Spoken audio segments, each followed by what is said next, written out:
komitmen organisasi pada UKM Kapak Suci Universitas Muhammadiyah di Sidoarjo.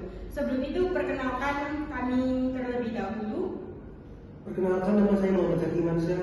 Saya Tania Tilar. Saya Vandana Salwa Rakida. Saya Dani Kolisa. Saya Habibah Fitri Masjito. Baik teman-teman, untuk biar kita nggak lama-lama, kita langsung aja ke sesi pertama, yaitu manajemen konflik dengan gaya kompetisi. Assalamualaikum warahmatullahi wabarakatuh. Perkenalkan, nama saya Fajar Rofi Andika dari kelompok 4. Di sini saya akan menjelaskan mengenai manajemen konflik untuk meningkatkan komitmen pada UKM Kapak Suci pada Universitas Muhammadiyah Sidoarjo.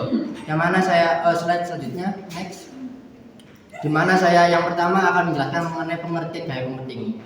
Gaya penting itu secara intinya adalah pendekatan menyelesaikan konflik di mana individu itu menempatkan kepentingannya sendiri-sendiri sebagai prioritas utama yang berusaha untuk menempatkan konflik atau pendekatan ini ditandai dengan tingkat ketegasan yang tinggi dan tingkat kerjasama yang rendah.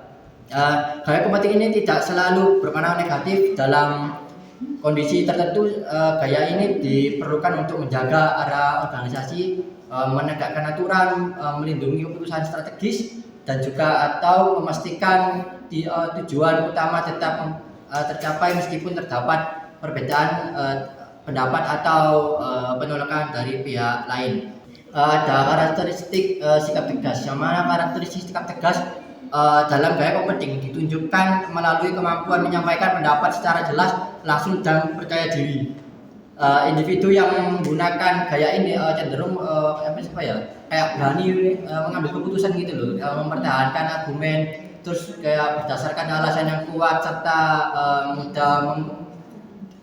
tidak mudah terpengaruh tekanan pihak lain. Terus ketegasan juga tercermin dalam konsistensi terhadap aturan, prinsip, dan nilai organisasi. Kayak meskipun terkesan dominan, gaya penting yang ideal itu tetap ini disertai kayak kontrol emosi dan komunikasi yang profesional sehingga tidak berubah terjadi sikap agresif atau otoriter. Selanjutnya adalah kelebihan, risiko, dan gaya penting. Gaya penting memiliki beberapa kelebihan, antara lain mempercepat pengambilan keputusan, efektif dalam situasi darurat, menegakkan disiplin aturan, terus ada memberikan kejelasan arah dan tanggung jawab. Namun di sisi lain, gaya ini juga memiliki risiko, seperti kayak menimbulkan ketegangan hubungan, terus mengurangi rasa kerjasama, terus atau membuat pihak lain merasa diabaikan, atau berpotensi memicu konflik lanjutan jika digunakan secara berlebihan. Atau oleh karena itu, gaya penting itu perlu digunakan secara bijaksana dan situasional. Terus selanjutnya, Oke, sekarang yang kedua yaitu menyelesaikan manajemen konflik dengan cara kolaborasi.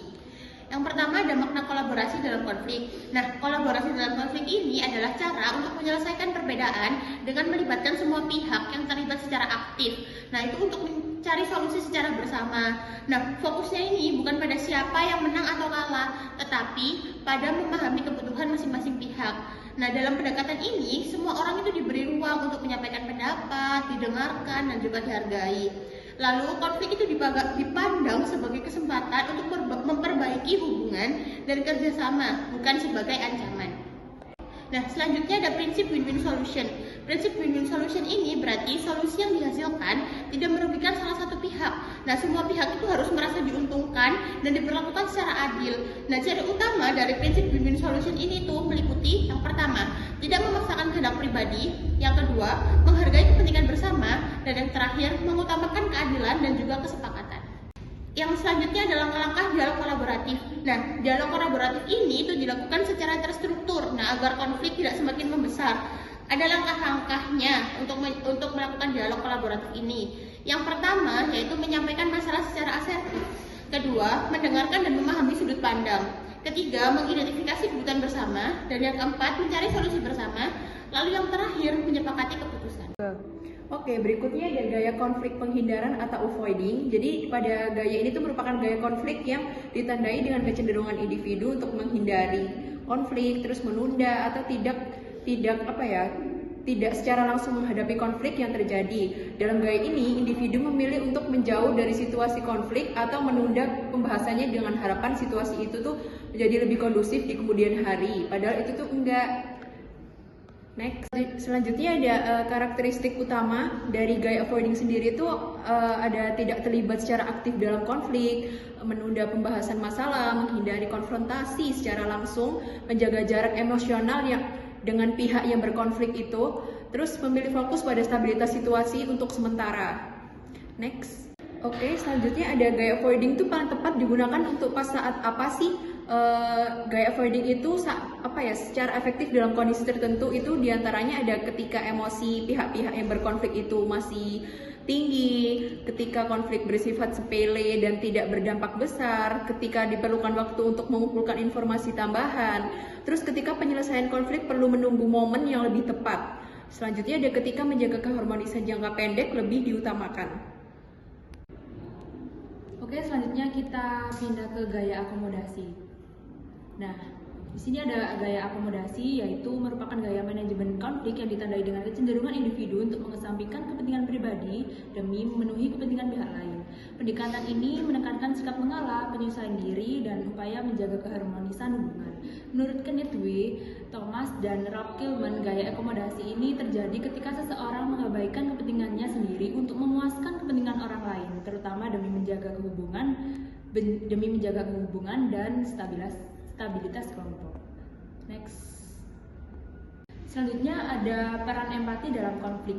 Nah, peran empati berperan penting dalam konflik karena membantu seseorang memahami perasaan dan sudut pandang pihak lain. Dengan empati, konflik dapat diredam karena komunikasi menjadi lebih terbuka dan tidak defensif. Empati memungkinkan individu merespon konflik secara bijak, mengurangi emosi negatif, serta menciptakan suasana saling menghargai. Next. Nah, selanjutnya kapan sih kita perlu mendahulukan pihak lain? Nah, mendahulukan pihak lain ini perlu dilakukan ketika pertama hubungan jangka panjang lebih penting daripada kepentingan pribadi. Yang kedua, masalah yang diperdebatkan ini tidak terlalu krusial. Selanjutnya, pihak lain sedang berada dalam kondisi emosional yang lebih rentan. Lalu, mengalah dapat meredakan konflik dalam mencegah dampak yang lebih besar. Dalam kondisi ini, sikap mengalah bukan berarti lemah, tetapi merupakan strategi sadar untuk menjaga keharmonisan dan efektivitas kerjasama tim. Oke, selanjutnya saya akan menjelaskan tentang kompromi yang merupakan salah satu gaya manajemen konflik. Kompromi didefinisikan sebagai proses penyelesaian konflik dengan mencari solusi yang dapat diterima oleh semua pihak tanpa sepenuhnya memenangkan atau mengalahkan salah satu pihak. Tujuan utama kompromi adalah mencapai kesepakatan yang dirasa adil, menjaga hubungan interpersonal, serta memastikan kelangsungan kerjasama dalam kelompok atau organisasi. Kemudian terdapat karakteristik gaya manajemen konflik kompromi meliputi kesediaan untuk bernegosiasi, fleksibilitas dalam mengambil keputusan, serta orientasi pada penyelesaian masalah secara praktis dan realistis. Selanjutnya ada aspek utama kompromi, ada 3. Yang pertama yaitu mencari jalan tengah, yaitu kemampuan untuk menemukan titik temu dari perbedaan kepentingan yang ada. Kedua, saling memberi dan menerima, yang menunjukkan adanya kesediaan dari setiap pihak untuk melepas sebagian tuntutan demi tercapainya kesepakatan. Dan yang ketiga yaitu penyelesaian konflik secara cepat dan praktis, yaitu upaya menyelesaikan konflik secara efisien. Kemudian ada aspek utama kompromi, ada 3. Yang pertama yaitu mencari jalan tengah, yaitu kemampuan untuk menemukan titik temu dari perbedaan kepentingan yang ada. Kedua, saling memberi dan menerima, yang menunjukkan adanya kesediaan dari setiap pihak untuk melepas sebagian tuntutan demi tercapainya suatu kesepakatan.